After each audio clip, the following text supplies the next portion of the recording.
O jantar aos sábados era sempre o mesmo lá no Pensem. Devia ser considerado algo de fabuloso, pois era o único dia que serviam bife. Aposto que só faziam isso porque uma porção de pais de alunos visitava o colégio aos domingos. E o velho Turner com certeza imaginava que a mãe de todo mundo ia perguntar ao filhinho querido o que é que ele tinha comido no jantar. E ele responderia, bife.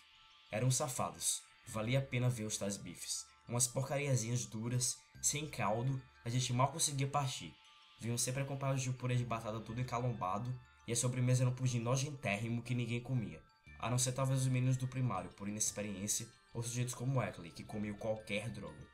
Mas até que estava bonito quando saímos do refeitório. Já havia uns 10 centímetros de neve no chão e continuava a nevar para cachorro. Estava um bocado bonito, e nós todos começamos a jogar bolas de neve e fazer uma porção de maluquices. Pensando bem, era um bocado infantil, mas todo mundo estava se divertindo para valer.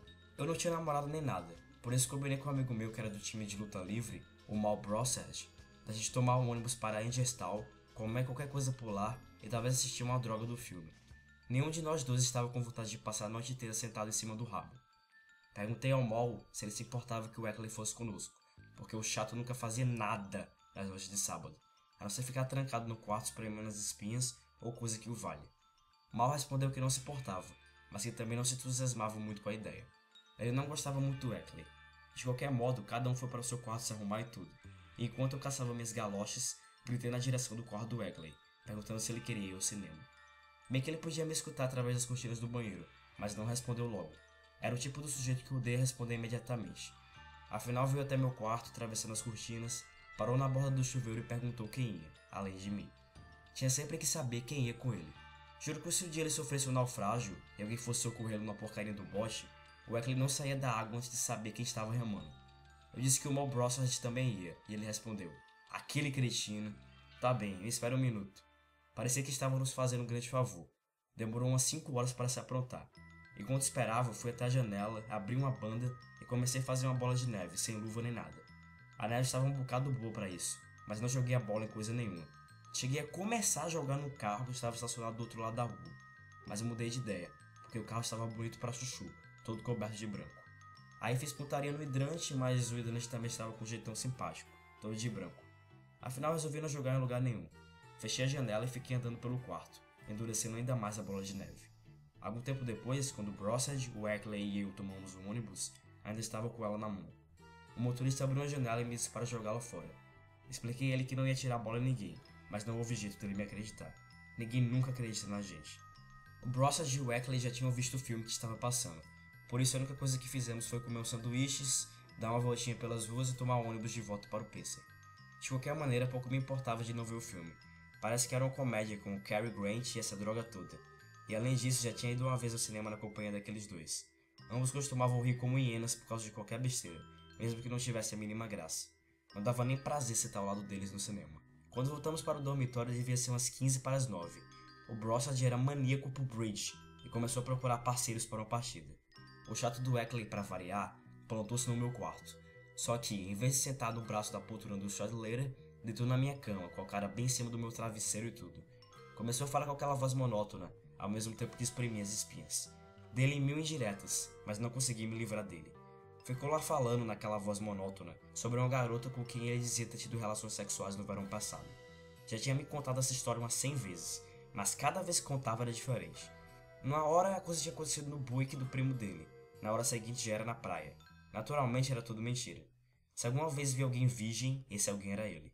Duvido mesmo que tivesse alguma vez chegado a bulinar uma garota. Fosse como fosse, afinal tive que chegar para ele e dizer que tinha que escrever uma redação para o Stradleira e que por isso ele tinha que dar o fora, porque senão eu não ia conseguir me concentrar. Acabou indo, mas demorou um bocado, como sempre. Depois que saiu, vesti meu pijama e meu roupão, pus o chapéu de caça na cabeça e comecei a escrever a redação. O problema é que não consegui imaginar uma sala ou uma casa para escrever, tal como o Stradleira tinha me dito que devia ser. De qualquer maneira, eu não sou lá muito chegado a esse negócio de escrever salas ou casas. Então resolvi escrever sobre a luva de beisebol do meu irmão Ellie. Era um sujeito um bocado descritivo, no duro. Meu irmão Ellie era canhoto, e por isso tinha uma luva de beisebol para a mão esquerda. Mas o que havia de descritivo nela é que tinha uma porção de poemas, escritos em todos os dedos, na cova da luva por todo o canto, em tinta verde. Ele copiava os poemas na luva porque só assim tinha alguma coisa para ler durante o jogo, quando não havia ninguém arremessando. Ele agora está morto. Teve leucemia e morreu quando nós estávamos em Maine, no dia 18 de julho de 1946. Qualquer um teria que gostar dele. Era 2 anos mais moço do que eu, mas umas 50 vezes mais inteligente. Os professores dele estavam sempre escrevendo cartas para minha mãe, dizendo que era um grande prazer ter um menino como Ellie na turma. E não era simples conversa mole, era mesmo para valer.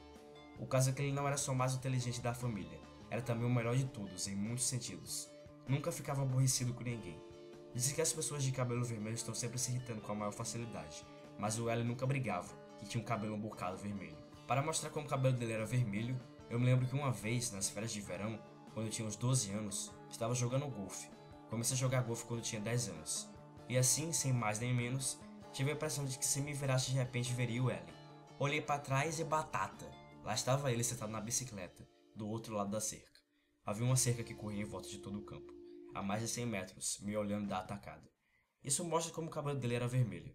Mas ele era mesmo um menino bom. Às vezes, na mesa de jantar, lembrava de um troço qualquer e ria tanto que quase caía da cadeira. Eu só tinha uns 13 anos, e meus pais resolveram que eu precisava ser psicanalizado e tudo, porque quebrei todas as janelas da garagem. Mas realmente acho que eles tinham razão. Dormi na garagem na noite que ele morreu, e quebrei a droga dos vidros todos com a mão. Sei lá porquê. Tentei até arrebentar os vidros da caminhoneta que nós tínhamos naquele verão, mas a essa altura minha mão já estava quebrada e tudo, e não consegui. Reconhece que foi o tipo da coisa estúpida de se fazer, mas eu nem sabia o direito que estava fazendo, e vocês não conheciam o Ellie. Minha mão ainda dói de vez em quando, nos dias de chuva e tudo. Eu nunca mais consegui fechar direito a mão, assim bem apertada. Mas fora isso não me importo muito. De qualquer jeito sei que não vou mesmo ser um cirurgião ou violinista ou droga nenhuma. Foi sobre isso que escrevi a redação do Stradleira, a luva de beisebol do Ellie. Por acaso a luva estava na minha mala, por isso fui apanhá-la e copiei os poemas que estavam escritos nela. Tudo o que precisei fazer foi mudar o nome do Ellie, para ninguém saber que era meu irmão e não o Stradleira. Não fiquei lá muito satisfeito com a redação, mas não conseguia pensar em nenhum outro assunto descritivo. Além disso, eu gostava mesmo de escrever sobre a luva do Ellie. A coisa me tomou 1 hora, porque tive de usar a máquina de escrever do Stradleira, que enguiçava de 2 em 2 minutos. Só não usei a minha porque estava emprestada ao sujeito que também morava na minha ala. Acho que deviam ser umas 10h30 quando eu acabei, mas eu não estava cansado. Por isso fui até a janela e fiquei algum tempo olhando para fora. Tinha parado de nevar, mas de vez em quando a gente escutava um carro que não conseguia pegar. Também dava para escutar o Eckley roncando, mesmo através da porcaria das cortinas do chuveiro. Ele tinha sinusite e não podia respirar lá muito bem quando estava dormindo. Aquele sujeito tinha quase tudo que é possível alguém ter: sinusite, espinhas, dentes podres, mau hálito, unhas esculhambadas. A gente tinha de acabar sentindo um pouco de pena do filho da puta.